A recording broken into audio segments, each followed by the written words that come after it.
존 칼빈의 기독교 강요 85번째 강의를 시작하겠습니다. 이 강의는 존 칼빈의 기독교 강요 제3권 제3장 1항서부터 시작하겠습니다. 대제는 교회의 교사들과 목회자에 대한 그 선정과 직분에 대해서 칼빈은 다음과 같이 이야기하고 있습니다. 하나님께서는 아무 도움이나 연장이 없이도 사업을 친히 하시거나 천사들을 시켜서 하실 수 있지만은 여러 가지 이유로 사람을 수단으로 삼아 일하시는 편을 택한다는 것입니다. 이런 수단으로 우선 우리에게 대한 관심을 표명하시고 사람들을 택해서 세상에서 그의 사자가 되게 하십니다. 그리고 그의 비밀한 뜻을 해석하게 하신다고 칼빈은 이야기하고 있습니다. 바울은 사람의 봉사는 신자들을 결속해서 한 몸을 이루게 하는 힘줄이라는 말로 사람의 봉사가 하나님께서 교회를 다스리기 위해 사용하시는 가장 중요한 힘이 된다는 것을 가르치고 있습니다. 하나님께서는 이 직책을 목회자들에게 위탁하시고 직책을 수행할 수 있는 은혜를 베푸셔서 그들을 통해서 선물을 교회에 분배하시며 그의 이 제도 안에 성령의 능력을 나타내심으로써 친히 임재하신다는 것을 보이십니다. 그래서 복음 전파하는 일은 성령과 의와 영생을 제공하는 이유로 교회 안에서 가장 두드러지고 가장 영광스러운 일이라고 할 수가 있습니다. 칼빈은 사항에서 에베소서에 있는 여러 가지 직분에 대해서 다음과 같이 말하고 있습니다.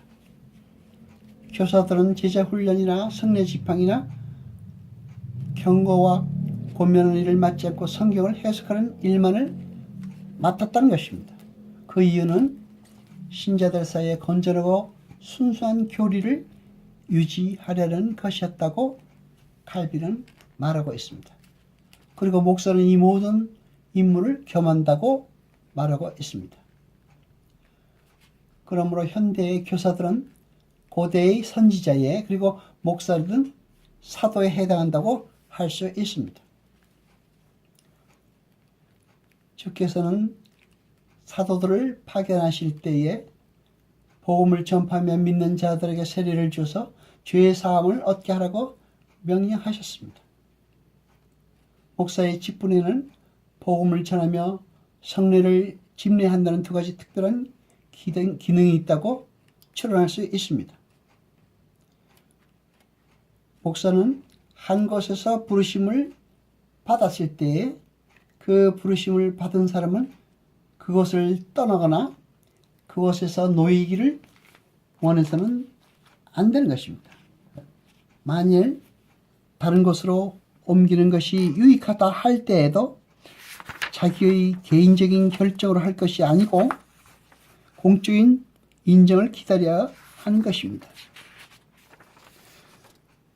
그리고 칼빈은 말씀을 전하는 직분에 대해서 다음과 같이 이야기하고 있습니다. 말씀을 전하는 직분을 장로로 표현하고 있습니다. 그리고 칼빈이 교회를 다스리는 사람들을 감독, 장로, 목사 또는 사역자로 부르는 것은 성경이 이 말들을 구별하지 않고 사용하기 때문이라고 말하고 있습니다. 그리고 집사에는 두 가지 종류가 있는데 교회를 위해서 구제사업을 관리하는 집사하고 또 다른 집사는 직접 빈민을 돌아보는 집사들이라고 칼빈은 이야기하겠습니다. 소명을 받지 않은 사람은 교회의 공적 직분을 맡지 못하도록 특별히 유의해야 합니다. 진정한 사역자로 인정되려면 먼저 합당한 방법으로 소명을 받아야 하고 다음에 이 소명에 응해야 합니다. 즉 명령을 받은 일에 책임지고 수행해야 합니다. 건전한 교리를 믿으며 생활이 거룩하고 그들의 권리를 빼앗거나 그들의 사역의 수치가 될 만한 허물이 없는 사람은 사역자가 될 수가 있습니다. 집사와 장로들에게도 같은 요구를 합니다. 사람으로 말미암아 이라는 첫 말씀은 모든 말씀 선포자들과 공통되는 것으로서 이는 하나님의 설명을 받지 않으면 아무도 그 직분을 올바르게 수행할 수 없다는 의미입니다. 건전한 생각을 가진 사람들은 사람들이 감독을 임명하는 것이 합법적 소명과 모든 점에서 조화된다는 것을 부정하지 않습니다. 누가는 다음과 같이 기록을 하였습니다. 주를 섬겨 금식할 때에 성령이 가라사대 내가 불러 시키는 일을 위하여 바나바와 사울을 따로 세우라. 성령께서 자신의 선택을 확인하신 후에 이렇게 따로 세우며 안수하신 목적은 사람들을 통해서 사역자들을 임명한다는 교회의 규율을 보존하시려는 뜻이었습니다. 누가는 기록하기를 바울과 바나바가 각 교회의 장로들을 임명했다고 했습니다.